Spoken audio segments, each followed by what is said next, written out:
All right, welcome back in, folks. I'm Jake Ellenbogen. He is Gary Sheffield Jr. And of course, we are the Yankees Unloaded talking about a Yankees win, since that's normally what we do on this channel. Before we dive into it, be sure to like, subscribe, and comment. Follow us on all social media at JK Bogan, at Gary Sheffield Jr., and at Yankees Unloaded. Gary, Stroman looked good today.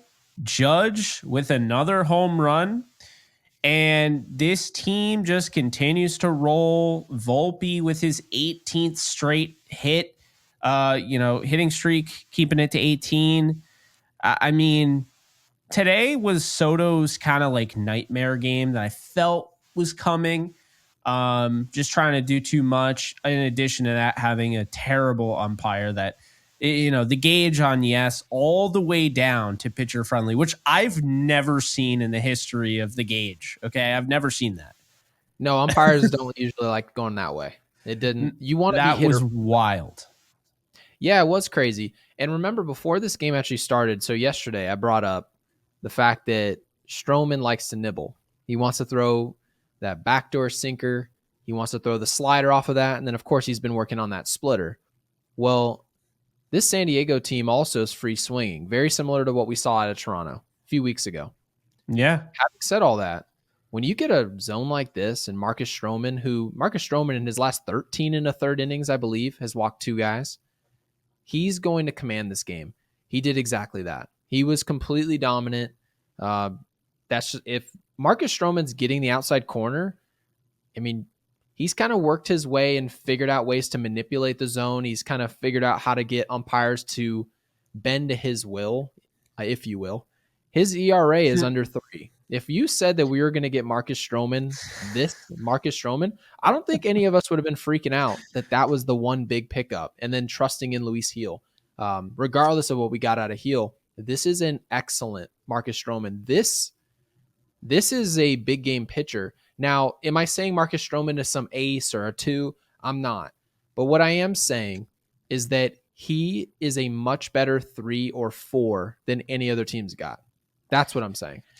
So we're in really good shape. I feel like the stats really indicate that this is the best freaking rotation in the majors. It's not even debatable. Nestor Cortez is the weak link, and some people thought he would be the ace. I mean, Cortez has a 3.29 ERA, so he's the weak link, but he's still really good at pitching. Like, we're not trying to trash him, but 2.76 for Stroman, 2.95 for Rodon, 2.59 for Schmidt, and 2.11 for Luis Gil, who apparently I heard is a Rookie of the Year eligible candidate. So he will be winning that if he keeps this up. There's no doubt about it in the AL, because I believe it's AL, NL. Otherwise, I could see them favoriting what's his face. He's technically a rookie. I know he's what, 30 years old. Imanaga on the Cubs, but he would technically be considered a rookie. Now, if he was on the Yankees, he wouldn't win, Gary, because as we know, Matsui was a rookie, and they used the whole, well, he's old. So Angel Baroa, well, he won that Rookie of the Year, and yeah, things are so biased. Yeah, I hear you. So Gary, pitching, we talked about the rotation is filthy. 4 out of the 5 guys have a sub-3 ERA, which is just stupid, ludicrous, disgusting, all the words. Let's talk about Judge, because I put a tweet out there because the wheels started turning, Gary, watching him hit that home run and then the double, and I was like, wait a minute. The home run puts him at 17. And I went back and I thought I was right about that. Okay, I thought I was right about what I'm about to say. And I went back, and sure enough, he is 1 home run away from where he was at the end of May in 2022 when he hit 62 home runs. Oh, you mean back when they said the baseballs were juiced for us only? Yeah. So apparently they're only juiced for the Yankees. I don't know. Yeah, no, that's exactly what was said around baseball, was that not only were baseballs juiced, but they were juiced for specific teams. That Yeah. team right there, we really want to build a narrative. Let's juice their baseballs. Okay, the Pittsburgh Pirates are playing over here. We're not going to juice their ball because no Mhm. one's watching this shit. Okay, that's what they said. And then you fast forward Uh, now, there is no narrative where Aaron Judge needs to save baseball with some no. home run record. No, he's already got the home run record. He's just that good. And this is surprising to me to see that type of pace. I never in a million years would have projected, because remember, Jake, we said he's still got a hit for us to say he is out of his slump. I can't even comprehend. My brain is not even working correctly in how I could remember what I'm looking at in the stat sheet right now, Jake. He has 17 homers in that first inning homer off Cease. He hit a double, okay, off Cease again. That is 35 extra base hits. He's hitting How? 280. He's hitting 280. Yeah. There were idiots that were like, he might have to be sent down to AAA to figure things out. His ops is almost 100 points higher than Juan Soto. Juan Soto's hitting 309. So, Which, by the and way, this is not a 309 slapping singles like Arias or any other player across baseball. No, Juan Soto is going to be probably in the top 5 in home runs this year. So he's putting the ball in the seats. The fact that Aaron Judge's ops is almost 1,100 is just silly. If he was even remotely serviceable for the first 3 weeks of the season, we're talking about a runaway MVP candidate. Yeah. And, I feel like everything Judge is doing right now and everything Soto's doing right now, it's still somewhat keeping Volpe under wraps. Volpe's now hitting 282. And now, exactly. Remember that guy who, I don't know if he's a leadoff hitter. We didn't say that, but I heard a lot of it. What's his hit streak People went 18. People went as far as to say the Yankee slump was because Volpe was added to, and then remember what I said, and I've been open about this. We've been, because we've defended this. We pushed for this. We got this. And then we didn't just jump off the bandwagon like some people did, because, of course, losing in baseball, and we have a podcast that we try to record every single night on. But for whatever reason, even us, there always has to be a reason for everyone. Not for us. Sometimes we just, sometimes it's baseball. We'll get on here and we'll just be honest. Hey, this is baseball. It sucks to lose. There's 162 games. Hate to break it to you. The Yankees are going to lose another game. They just are. But there's always those people out there on the Bird app that doesn't exist. And losers. They will sit there and micro analyze every grain of dirt on the ground during the game. Like, oh, the Yankees lost? Well, this has to be because Volpe is in the leadoff role, and that had a, trickle down effect to destroy the whole lineup. And all these guys' equilibriums and their chemical imbalances in their brain, and just everything was off because Volpe was first in the order. Shut the hell up. No, that's not how things work. Conclusions. Yeah, they want to say that there's a common denominator between Anthony Volpe hitting the leadoff spot versus the 7 spot. I'm here to tell you guys right now, no matter where you hit in the lineup, there's an adjustment period. Now, again, during the beginning part of the season, when Jake, when we were saying that Volpe should be hitting leadoff, that was more about what he brings to the table, not about, I think he's ready versus, because you could always make the argument that it's too soon to bring a guy up in the lineup. That you can always make the argument. A guy hits 7th, you can just say, well, if he's not hitting 7th, he won't hit anymore because it's just too much of a, right? It's too big of a bite for the burger. Okay, well, what do you want? Okay, you want someone who's going to be hitting 330? Well, he was hitting 7th in the lineup. He was hitting 330. He was hitting like our second best player on the team, and then you just want to leave him there because that's where he got his results? What happens if the team actually gets better, giving him more opportunity, which is exactly what happened for the Yankees?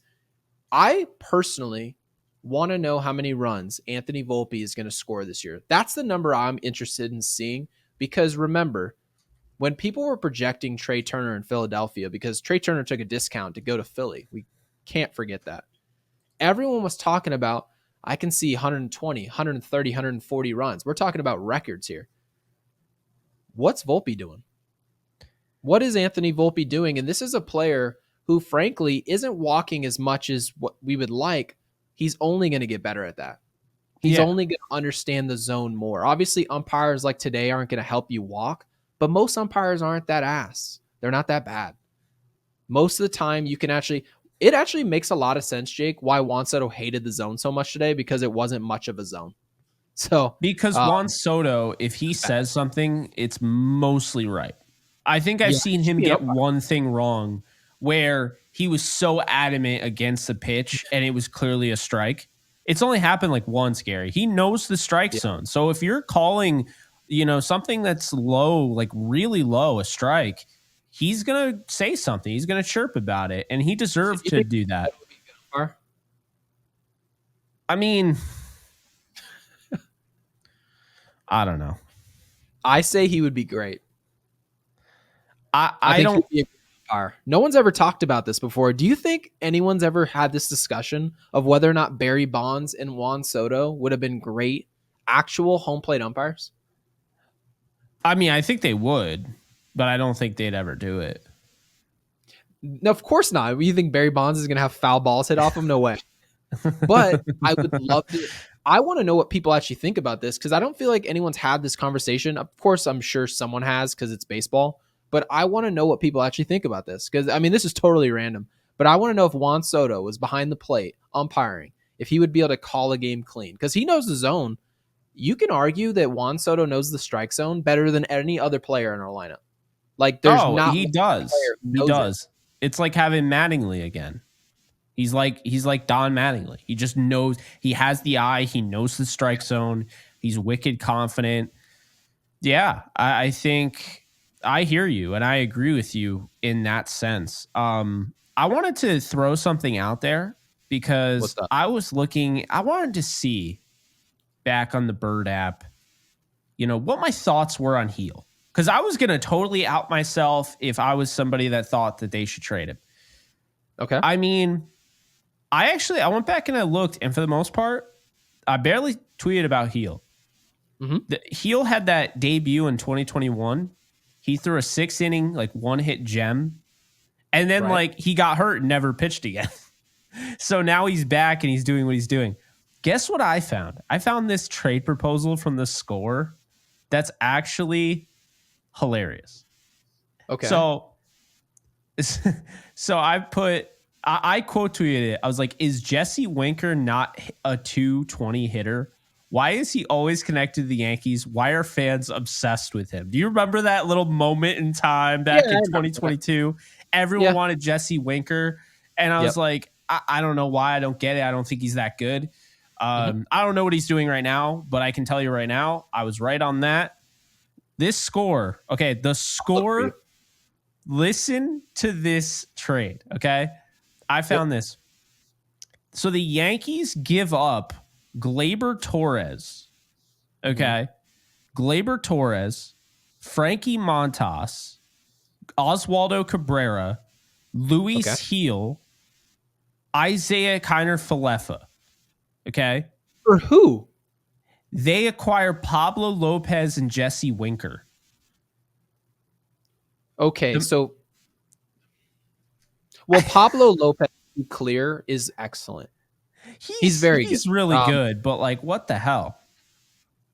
Yeah, I mean, Pablo Lopez, I would probably say he's a good 2, really good 2. I know for them he's an ace, but that's for the Minnesota Twins, who are not great. So, yeah, that's insane. It's crazy in hindsight, right? But again, Luis Heel was kind of seen as a project. I would say Luis Heel was seen as a project. He was more of a wild man's Severino. He's got the stuff. He's going to give you 98 to 100. He's got one off-speed pitch. We like his changeup, his sliders. It's okay. And then, of course, he's wild. But then he's dealing with the injury. So no one really knew what we were getting. And then they when kept you put declining trades for him. And we were like, Yeah, but huh, no, interesting. right? So like that's the thing. In hindsight, yeah, that trade would have sucked. That would have been horrible for us. I get Pablo Lopez, that would be good. Jesse Winker, by the way, I told you I was going to go get these numbers. He is now hitting 222 with 6 homers. Says he's got a WAR of 1.2. I don't really get WAR because it just seems like if a dude hits 225 with 5 homers in a month and a half, they say he's got a 1 WAR. I'm like, replacement over who? Who's he replacing? League average? Because what is league average? So you mean to tell me is Jesse Winker not a 220 hitter? Was dead on. That was my tweet in December of 2022. It's exactly what he is, which that kind of goes to show you how starved we were for left-handed bats. You remember that? I know. In 2022, I was slamming. Well, think of it this way. Our fan base was jumping up and down about certain people were right, certain people were wrong about Joey Gallo. I was one of the people who was a little bit more excited than what I'd like to admit. You hated it. It's right the worst away. trade in the history of trades. I hate it. It was a so terrible much. trade. But that pickup, people were stoked about it. That tells you how starved we were for left-handed bats. So when we were out there looking for a Jesse Winker, Jock Peterson, all those left-handed boppers who are going to hit 231, they all looked great for us. That's how starved this team was for a lefty bat. That's how much Brian Cashman didn't go get a left-handed guy. Like we had Aaron Hicks as our lefty bat hitting third. Remember that shit? Aaron Hicks was like hitting fifth. Oh, don't even bring me back to that. Could you Zoilo Almonte. You just died inside a little bit. Wait, who? You remember Zoilo Almonte? No. He was a prospect. He ended up I don't remember who that is at all. Yeah, he was an outfielder. He must have been really good. So April 8th, 2023, I tweet out, imagine if Yankees Twitter was around back when the Yankees had that dynasty. Yankees Twitter would have pushed out Derek Jeter, Mariano Rivera, Bertie Williams, Jorge Posada for like Felix Furman and Randy Myers. I tweeted that. You tweeted that? Yeah. And then Titanic Captain at Captain Titanic. Yankees Twitter equals a bunch of drunk dudes hanging out at stands. But that wasn't I wasn't trying to dunk on Yankees Twitter. I was trying to dunk on the people that are constantly like, let's trade this prospect. This was right around where people were like, I want to get rid of Volpe. And, you know, it was like this guy quote tweets and is like, could you imagine the Jeter hate from these fans? It's like, I imagine it would have gone the same way it is with Volpe. And that was back in 2023. He said probably even worse. And then I commented this, and this is literally in a nutshell. You talk about starved. This is starved. Wouldn't shock me. I don't get the obsession over some of these guys. Winker, McCarthy, Kepler, Reynolds. My God, make it stop. Kepler would have been the worst pickup of all time. They talked about that dude because they talked about his velocity. They're like exit velocity, his arm, his speed. He's got it all. I'm like, he's got it all. Have you seen him play? They were like, oh, well, he's got a better launch angle than Judge. Twins fans will tell you how bad he is. He's not good. I frankly don't care. Twins fans were saying he was better than Judge at one point. You know, it was more about being a fit. Yeah. That's what it was about. Is he a fit for the Yankees? They said no. He was fast. He had a good arm. He had power. He has none of those things. He's not going to hit. He could be on the Yankees and play 160 games this year, and he would have hit 210. He's not a good baseball player. Not at all. No. Good enough to be in the majors, but when you're, you know. We're not going to go win a World Series with Kepler in the outfield. Let's just say that. So no. The Yankees stopped going in the bin for players because remember, they brought in Verdugo this year. Verdugo is a player. This is not some outlier season. This is what Verdugo looks like. Yeah, this is what he looks like when he plays well. And when he was in Boston, he was kind of in quicksand. He had his manager talking about his lack of intensity and hustle and consistency. He came to New York with something to prove. Yeah. So he came to New York with something to prove. I said it before the season started. I love that. I love when guys have something to prove. We did that. We brought DJ LeMahieu in here years ago.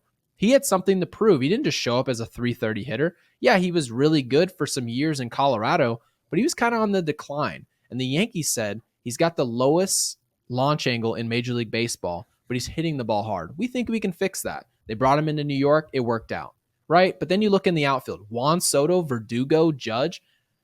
That's what a team that wins looks like. That's what players in the outfield that are supposed to be out there, that's what it's supposed to look like.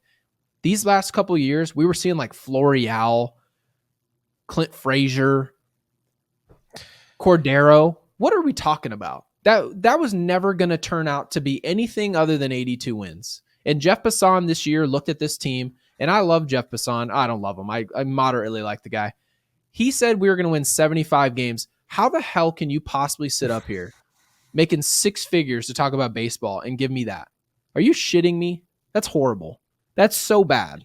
And it's like, what am I supposed to? He wasn't the only one that thought they were going to win like 70 games, though. How? I mean, it was weird. It was really weird. I mean, you and I looked at this team, and mind you, I don't think we were biased. I mean, we really tried to be. We weren't like, oh, they're going to win 100 games easily. No, we gave them 93 and 94. You 93, I gave them 94. That's what we gave them. Baltimore winning the division. Jake, yes. I said Baltimore was going to beat us in the division. I didn't anticipate Luis Gil's impact. I didn't anticipate Stroman having this level of impact, this many innings. I anticipated Rodon's resurgence, and that's all great. But how many people had all these things working for the Yankees? I didn't. Because if all these things were working and I knew that ahead of time, don't you know that I would have said the Yankees were probably the favorites to win the division? I can see them winning 100 games, but I didn't say that. Jake, you didn't either. So we're not biased. Like, there are plenty of biased Yankees fans, tons of biased baseball fans in general. They'll always just say, hey, this team's going to win 105 games. They're going to win like 97. And then they're just going to act like they never said it. And then just go on to the next take. We don't do that. We put our hands up. So, yeah, it's crazy to compare this team, the 2024 Yankees, even at the beginning of the year before all this stuff had its resurgence, in comparison to the 2023 Yankees is insane. Yeah. The difference is nuts. It is. I mean, this team is just so much better than last year. This team is giving me 2022 vibes, but a team that can get it done. I mean, they're setting us up for, I mean, it's been a fun season, or 54 games through, and it's been a fun season. But they are setting us up for pretty much what you ask for as a Yankee fan. I want all or nothing. I don't want to sit here and be like, yes, ALCS. No. Let's just understand something here. They do at least have to get to the World Series. I mean, that's the step this team has to take. There's no more, hey, let's be excited that we faced off with Baltimore and then we head into 2025 with this tussle with Juan Soto in contracts. We bring him back in. We take a few steps back. We leave Glaber out, right? We take him off the team. We take this guy off the team. And then we show up in 2025 and say, okay, now let's get over our rival in Baltimore. No. Right now. The time is now. You got Stroman. Stroman's no spring chicken. All these dudes, Garrett Cole's not a spring chicken. All these guys are ready to win now in 2024. If the Yankees won a World Series or made it to a World Series this year, let's just say they won once. It's enough. I know everybody's trying to project no, it's not enough in Yankee land. We need to win 3 championships, 4 championships. We need to be a dynasty. No, we don't. We need to win one time. And I'll tell you why, Jake. How many people look at CC Sabathia as a Yankee and say it failed? Do you know anyone? 0. Because it didn't fail. He won once. One time in his entire tenure. Once. Now, a lot of that is not his fault. Of course, there's all these different factors. How many guys are in their prime? Who's being brought in? What's around him, right?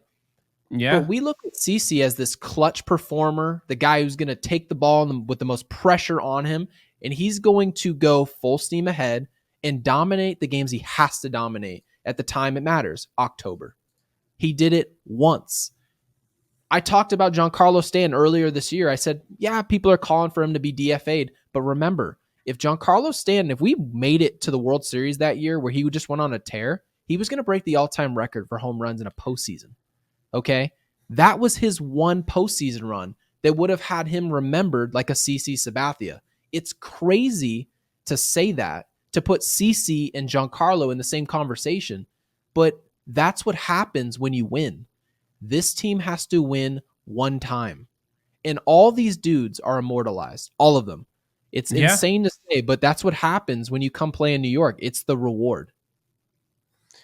Yeah, I mean, that's really the name of the game. I mean, they haven't won since 2009, and for those people out there that think the Yankees just have, dominated and they're tired of them being in the World Series and being around and whatever, 2009.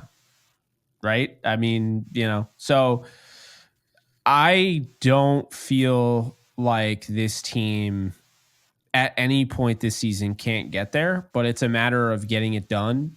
And I'll tell you right now, I'm going to keep hammering this home, Gary, with no days off, they went right cross country and they have literally outscored the Padres in their own backyard while they're the Yankee fans have taken over Petco Park, and they have outscored them 12-1 in the first two games of the series.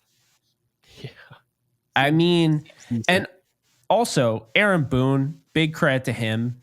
The guys have been ready. I mean, they showed up to that Toronto series coming off a brutal loss to, where they're dominating against the Guardians and they just blow it in the 11th. It actually, the fact it ended up becoming an extra inning game was still kind of surprising. But we said that carried into the Toronto series. I felt genuinely like they just didn't show up for the Toronto series. And ever since that, and you could say the same thing about the Orioles series, but ever since that, the Yankees have showed up to every series. They might lose because teams lose, hate to break it to you, but when you're 37-17, you're sitting 20 games above 500. While there are teams in your division, all three of the five teams, three of them are 10 games out of first place. You have now made this you and the Orioles. Okay. And what is the thing that people always say? We find out who the real teams are right around Memorial Day weekend. Right around Memorial Day weekend, we start to get an idea. Why? Because now you're getting closer to those 60 games. Then you got like 100 games left over. We're getting closer to that. And the Yankees are for real. They're not going anywhere. They might slump because that is just the ebbs and flows of a season. And guys, do not be surprised if we're sitting here and we're talking 5 days in a row the Yankees just lost 5 games in a row. Okay? Because that is very likely to happen at some point this year. Yeah, there's always an ugly patch, and it just happens. Yeah. But this team is legit. And if you were looking for, any sign of it, being able to win interleague play, going cross country, doing what they did against the Diamondbacks, destroying the Astros for the most part. I mean, say what you will about the Astros this year, good team. Padres, they're now below 500. Coming into this, they were not. They're still a good baseball team. I have no doubt about that. They are a good team. Are they great? Are they elite? No, but they're a good team. There are a lot of good teams the Yankees have played, and the bad teams the Yankees have demolished. White Sox, for instance. The one that really stood out to me, Gary, was the Milwaukee series. They really 100%. Asserted their dominance in that. Yep. And I know they lost, one of those games. They won 2 out of 3. But I don't even care. That series, when they went to Milwaukee, as hot as Milwaukee was, and they're dropping, 13 runs back-to-back nights, whatever it was. I'm sorry. That's what started all this. It seems like one really of those started all this. an underrated Milwaukee team. They kind of sold on Burns. We don't really Yeah. know the direction of the team, but they're kind of winning. What are they doing with their shortstop? Are they trading him? Are they holding on to him? Are they going to sign him to an extension? All types of things that were not in the Yankees' favor. And long behold, we just show up and we punched him right in the face. That's what happened.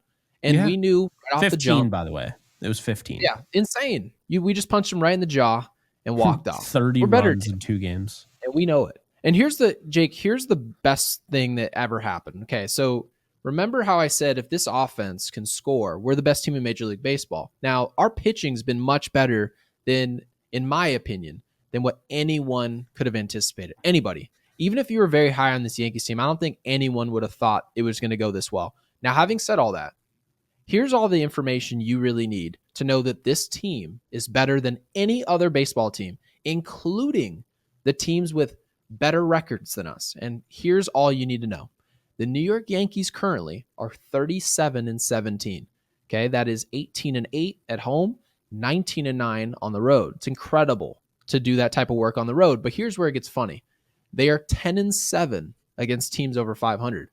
The teams that people have in conversation as being better than the New York Yankees, the Philadelphia Phillies is probably the short list, okay, of teams that people say, oh, I can see how this team could be better than the Yankees.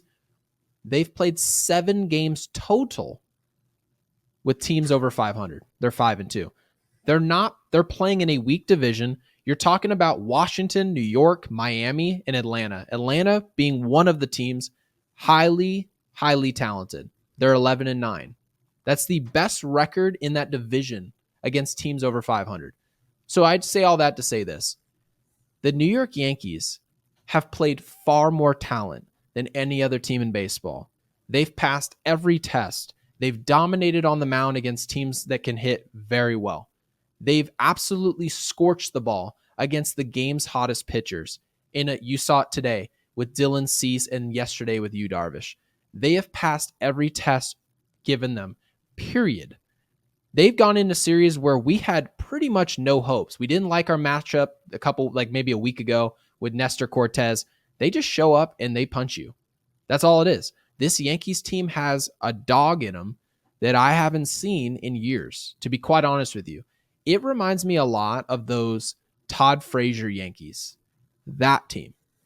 And we seem like we have that Yankees juju that is going to work in October. Now, am I predicting that we're just going to go win the World Series? Of course not. You said it earlier.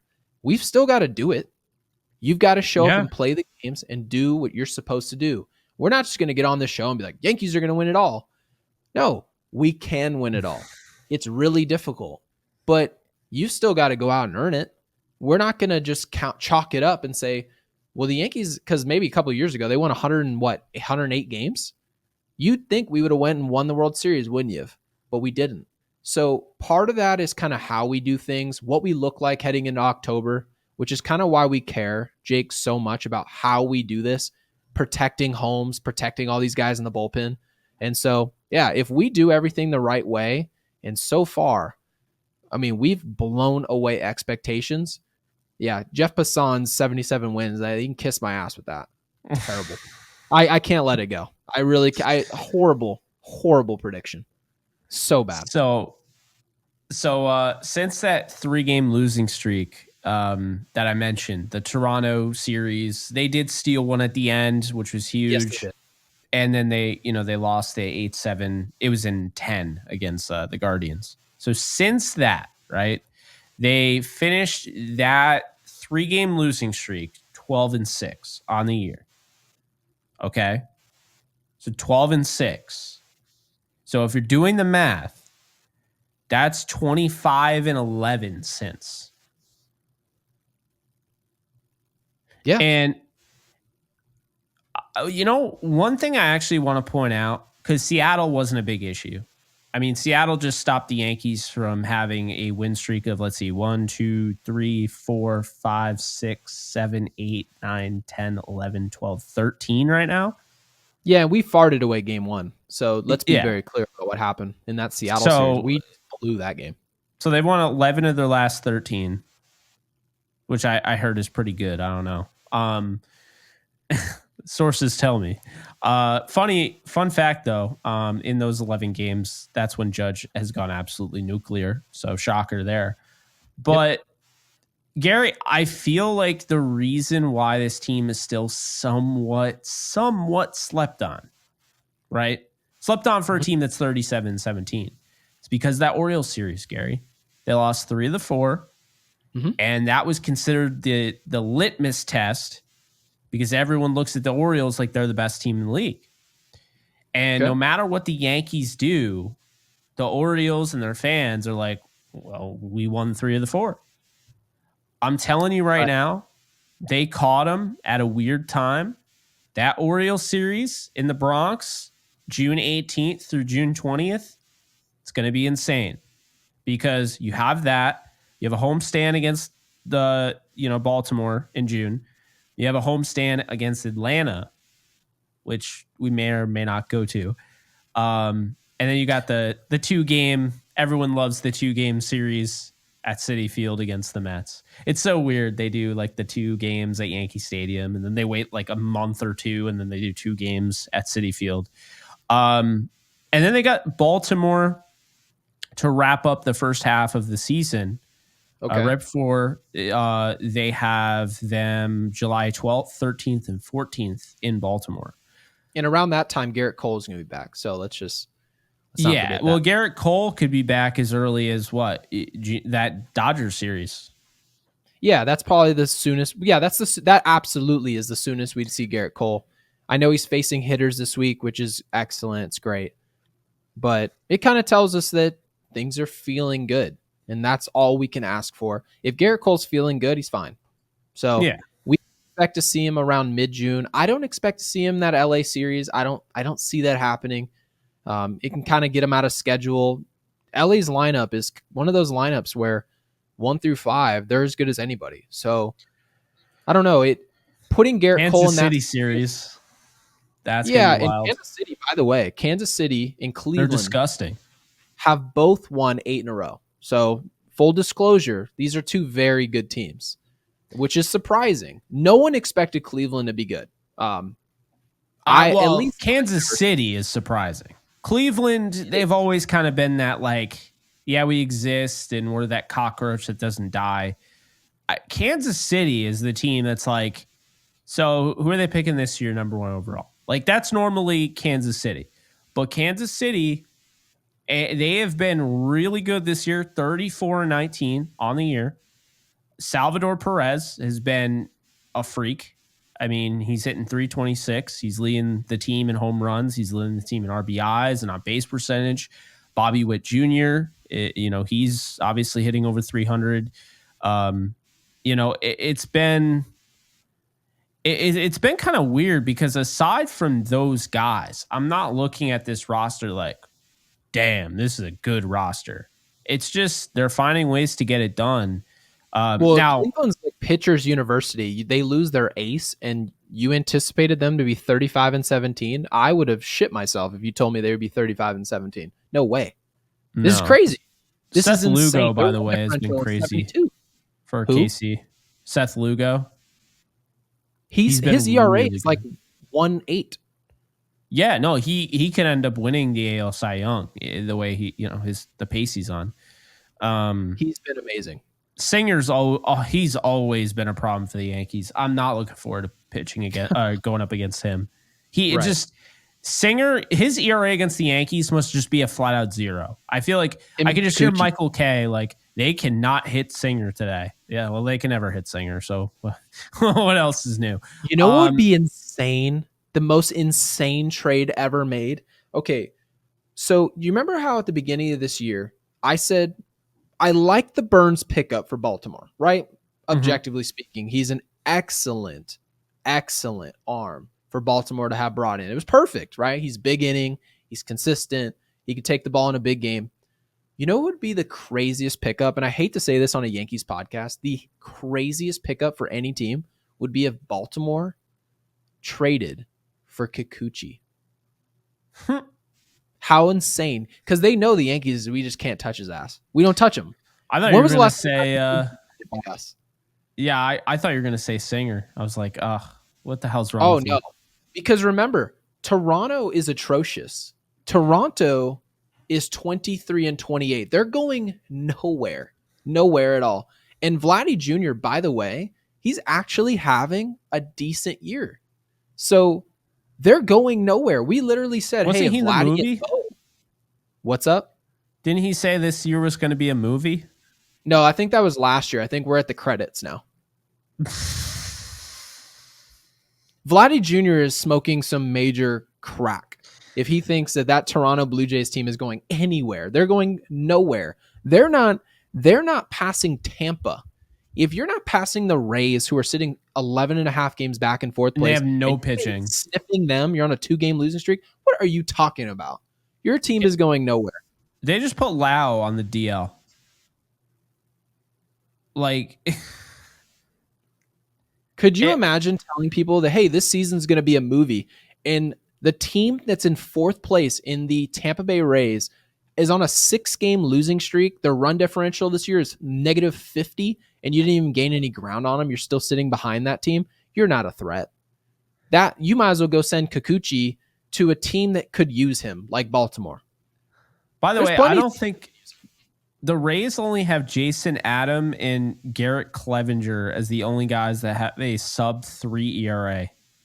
So their pitching hasn't been good either. Littell, I mean, he's had a good year, but like Eflin is over 4, Savali's over 5, Tyler Alexander is over 6, Pepio is Pepiot, your favorite. He's right below 4. And that Rays team, I give them a lot of credit because coming into this year, we've talked about before, Wander Franco, we'll just leave it at that, not being available, giving him a lot of money too. You know, they really had the rug pulled out from under them. They were rugged essentially, and it didn't stop there. McClanahan getting hurt. I mean, they had so many injuries with their pitching. It's been kind of a tough year for the Rays, and they just find ways to just get it done. Rasmussen is also injured.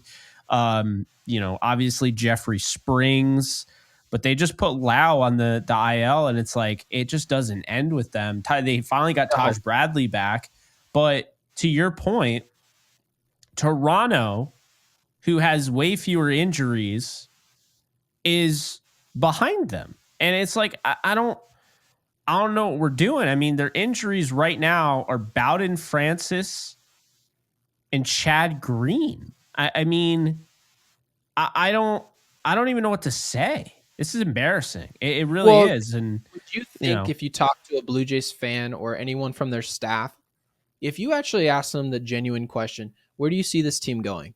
What are they going to tell you? I'll tell you what they'd say. They know that they can't say publicly, this team's going absolutely nowhere. So here's what they tell you. We want to make sure that we start moving in the right direction. We get hot at the right time of the year. We can get into a postseason and we feel like we can beat anybody. That's the horseshit answer they'd give you. Some fake answer. It's going nowhere. I'm just sad for IKF. He deserves better. He 100% does. Remember I said, don't sleep on him. I can see him back with the Yankees. I can absolutely see it. Maybe not this year, but you lose Gleyber Torres. We want another utility guy that we can trust, who's not a starter. You can actually use him as a utility guy the way it was always intended. I like the fit. But let me make the prediction, by the way, before we go, of where Kikuchi should actually go. He should go back to Seattle. No, we don't. Seattle doesn't need more.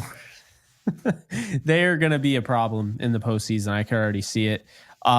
Your guy Dalton Varsho, by the way, leading the Jays in RBIs and home runs. That's good to see for them because they lost that Gabby Moreno trade worse than anybody I've ever seen. That sucks. You got to admit that Gabby Moreno trade was horrible. Well, there's that Toronto team, man. Remember, Yankee fans wanted Kevin Kiermaier, who's batting .226, and the Mets fans were sad Daniel Vogelbach left, and he's batting .178. I mean, wait, they were sad about that? Are you sure? Yeah. Oh, yeah. Well, wait, who did you just mention before Vogelbach, though? Kevin Kiermaier. Yankee fans wanted Kevin Kiermaier essentially would have been the guy in place of Grisham. So like Grisham wouldn't have been a part of that Soto trade, but we also took Grisham's money. So that's part of the reason why we got the trade that we got. No, Kiermaier was before the trade for Verdugo. He would have been Verdugo. They were going to start him in what, center field? Yeah, they wanted, I don't know, center field. I just remember the Yankees were interested in Kiermaier. And this is before they traded for Verdugo. And then when they traded for Verdugo, he signed almost instantaneously with their Jays. The Jays are just like, I don't know. Bo Bichette, by the way, is not a superstar. That did not pan out the way you thought it would. George Springer, he's hitting 188. I mean, he hits well against the Yankees. Anybody else? He's a good player. He's having a terrible year. He's having a horrible year. Justin Turner isn't even looking like the ageless wonder. He's hitting 225.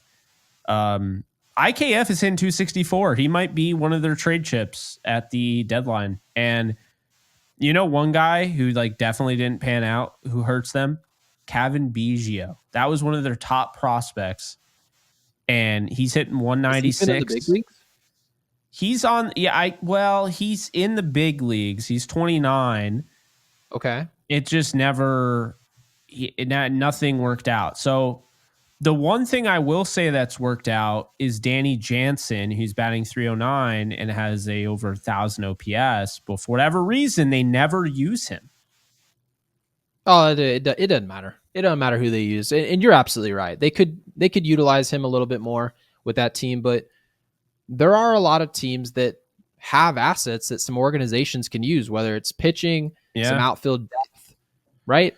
Some bullpen guys. We see it in Oakland right now. Oakland's kind of fallen off, and they still got Miller sitting there in the back of the bullpen. Somebody's licking their chops. Maybe Oakland wants to take that, that power arm to Sacramento for the next 2 years so that they can go head off to Vegas. Maybe they do.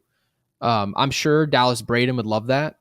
But at the same time, there are a lot of teams out there that are going to be sellers. We're going to discuss all that stuff on this show.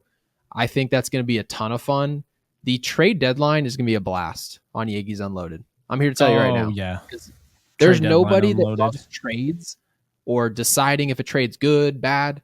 And eventually we'll get like a mailbox going. Because remember, Jake, I said I want to hear what our listeners think about trade offers. I need to see trade offers.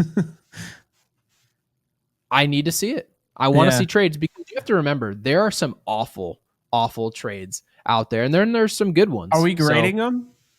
Yes, 100%. We're grading these trades. Absolutely. Wow. People are going to stop watching the channel. Be like, nah. Like Gary will be like, yeah, so this is booty water. So no. Yeah, booty water is an F-. Absolutely, I'll grade trades. And people would enjoy that, because you want to be involved. There's a lot of these podcasts that, you watch them every day, and at no point do they anticipate getting their audience involved, engaging. We don't have a problem doing that. Like, everyone has an opinion. At the end of the day, Jake, we're just two baseball fans. We love this team, and we love the details of baseball, not just the Yankees. So I think it'll be easy to bring people in and listen to what they have to say, because I'm sure some of it will be absolutely hilarious. It will be funny. To wrap this thing up, Gary, tomorrow it is 4:10 Eastern time, so not 1:10. Oh, right, perfect. Right around the time I wake up, about 1 p.m. Clark Schmidt. I wake up, my wife's starving. Clark Schmidt, 5-2, 2.59 ERA, 1.13 WHIP, is going to be pitching against Joe Musgrove, who is 3-4 with a 6.14 ERA, 1.52 WHIP. Musgrove has a hard time keeping the ball in the park. He's given up 10 home runs this year. So here's the deal. Musgrove used to be good, and now he's really struggling. Tomorrow could be an absolute bloodbath, because he's having a hard time keeping the ball in the yard. And they've been teeing off on guys. And Gary, I'm not going to be surprised if it's another beatdown. I think the Yankees are sweeping the Padres. I really believe that. The Padres aren't even good at protecting their home field advantage. They're 10-18. I mean, I think the Yankees sweep the Padres tomorrow. It's a backbreaker for San Diego. Plain and Michael simple. King pitching this, that would have been more fun. Oh, yeah. Yeah, at least Musgrove's on a team-friendly $100 million contract as he pitches to a 7 ERA. So at least they got rid of Juan Soto to facilitate that team-friendly deal. Isn't it so funny? They actually told us, they said Juan Soto has to be traded. Michael K brought this up 2 days ago, actually, to be exact.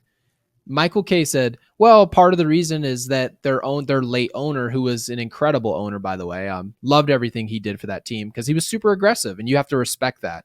But he was really aggressive in bringing all this talent back. They paid Joe Musgrove $100 million, 20 of it a year, okay? And then they could not possibly withstand Juan Soto's $31 million contract. Insane. It's insane how, because again, like people will say, I guess last thing I'll say is that a lot of organizations are just like, and their fan bases are like, why don't we just spend on this guy? And you end up with this. You end up with a guy who was really good for you, was very productive for you 1 year, and then his presence alone could possibly make you punt on a generational superstar. And then obviously us as Yankees fans, we're thankful. We appreciate it. So tomorrow you're going to see the icing on the cake, which is Joe Musgrove pitching the finale. This is the finale, right, of the series? Yeah. This is the finale of the series. And, I mean, Soto, after today, don't be surprised because he's going to want to end this thing the right way. And also, I don't think we're going to have that same umpiring tomorrow. And all umpires are bad in their own way, but I mean, I don't think we're going to see the dial going all the way down to pitcher friendly, because that was, I mean, and I don't even want to hate on him too much because I give him so much respect for not throwing out Juan Soto. Even I got to the point where I was like, all right, come on, Juan, get back to the bench. Like, this is ridiculous. Like, he kept going. They should have an ego meter. They're like, they pitcher friendly, hitter friendly, and then there's an ego meter it's where they're God like, complex all the way. Yeah, this guy thinks he's Jesus. Oh, he's not. Okay, this guy is a normal human that actually just calls the game, gets out of the way he's supposed to. So Yes Network needs to work that into their broadcast. This guy holds the door open for people at his local restaurants, and this guy thinks he is God himself. And Hernandez, he doesn't, he looks at you as just you're a mortal. He doesn't. So get these mortals out of my face. That's just the way it is. But no, we'll see tomorrow, man. We'll see tomorrow. Hopefully they don't have a bad umpire. We'll see. But regardless, Joe Musgrove, I mean, I wouldn't want to hit against him. Dude's 6'5", 230 pounds. I mean, that's kind of scary looking up on the mound like that. But I think he's getting torched tomorrow. Wait, you said he's how tall? He's 6'5", 230. He could be 6'10". Aaron Judge is 6'7", 285 pounds. I'm not worried about his physical stature at all. No, I was just saying for me. Yeah. Joe Musgrove could be on stilts tomorrow. Irrelevant. That dude's getting smoked. And to be honest with you, there's nothing that he's done that would make us predict anything else. He's a Major League Baseball player. He's done it before. So we've got to go out and take it. And I expect the Yankees to roll tomorrow. I'm expecting 8-2, like just an absolute demolition. When he played against Cincinnati both games, he only gave up 2 runs. But when he went up against the Phillies, gave up 7 runs, 4 home runs. Okay.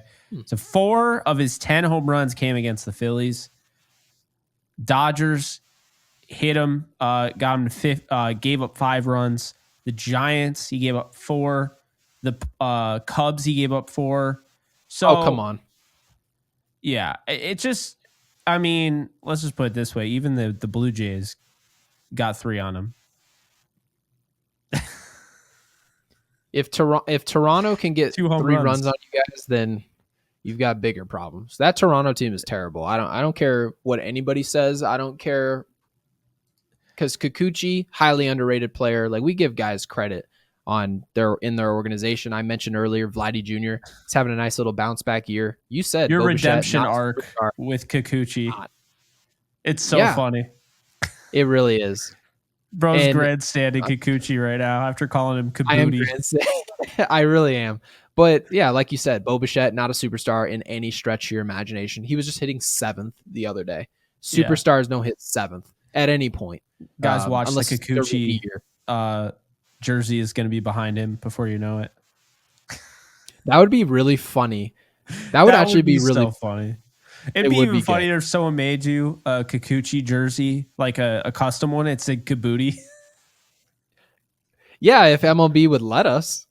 But you know, MLB, sure they always have to stick up their ass. They always act like everything's offensive, so they wouldn't let me do that. Otherwise, I would. But you know one thing? My mom knows how to sew, so I can get her to make it. There you go.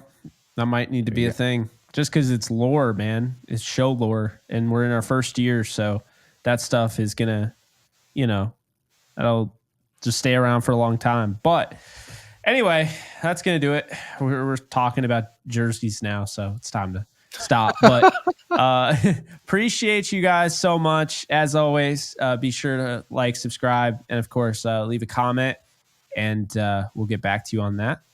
And yeah, I mean, really appreciate you guys. We hit over 550 subscribers. Today was actually one of our biggest subscriber push day, if you will. And I mean, the views were great on the video, 556 now. So really appreciate you guys. And yeah, we'll catch you tomorrow. We'll be recording probably a little bit later, but we'll probably closer to like 8, 9, something like that. But yeah, we'll get out to you guys, and we appreciate the support. And like this video.